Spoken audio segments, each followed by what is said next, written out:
ఆరోగ్యంగా ఉండే శరీరం, ప్రశాంతంగా ఉండే మనసు, ప్రేమ నిండిన గృహం ఇవన్నీ కొందామంటే దొరికేవి కావు. నీవు నీ సత్ప్రవర్తనతో సంపాదించుకోవాల్సిందే. చిన్న చిన్న కష్టాలు అలవాటు చేసుకోవటం తెలియకపోతే పెద్ద కష్టం ఎదురైనప్పుడు ఎదుర్కోవటం కష్టం అవుతుంది.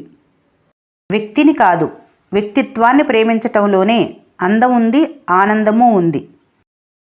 పోటీ లేని గెలుపు, కష్టపడకుండా వచ్చే డబ్బు, నమ్మకం లేని బంధం జీవితంలో ఎప్పటికీ తృప్తినివ్వవు. కోరుకున్నది దక్కట్లేదంటే దాని అర్థం నువ్వు దానికోసం బాగా ప్రయత్నించలేదు అని. కష్టపడు, కోరుకున్నది దొరికే వరకు. ప్రేమతో చేరదీస్తే క్రూర మృగాలు కూడా ప్రేమను చూపిస్తాయి. కానీ కొన్ని బంధాలకి ఎంత ప్రేమను చూపించినా బాధనే మిగులుస్తాయి.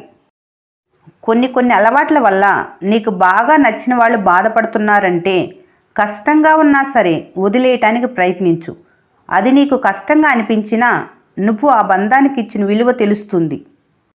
ఎదుటివారు మనతో ప్రవర్తించే విధానమే వాళ్ళు మనతో ఎలా ప్రవర్తించాలో నేర్పుతుంది. ఒక వ్యక్తి చేయగలిగే అతి కష్టమైన పని ఏంటో తెలుసా? ఇగోతో మనకిష్టమైన వాళ్లతో గొడవపడి వాళ్లే వచ్చి మాట్లాడతారని వెయిట్ చేయటం. మనతో ఉన్న వాళ్ళందరూ మన వాళ్ళు అయిపోరు. మన ఇష్టాన్ని, మన కష్టాల్ని గౌరవించే వాళ్ళు మాత్రమే మన వాళ్ళు. సంతోషం ఎలా ఉంటుందో అనుభూతి చెందేలోపు బాధని రుచి చూపిస్తుంది జీవితం. మనసు, మేఘం రెండు ఒక్కటే.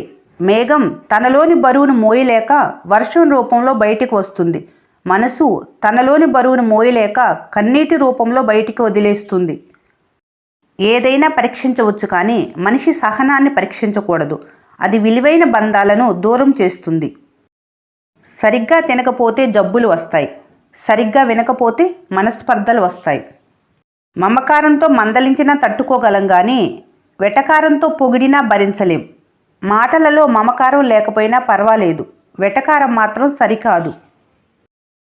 కాలం కలిసి రాకపోతే అవసరం లేని విషయాలకు కూడా మనం మాట పడాల్సి వస్తుంది. ఈ రోజుల్లో మాట కన్నా మౌనం మేలు. పిలుపు ఏదైనా ప్రేమగా ఉండాలి. బంధం ఏదైనా అనుబంధంగా ఉండాలి.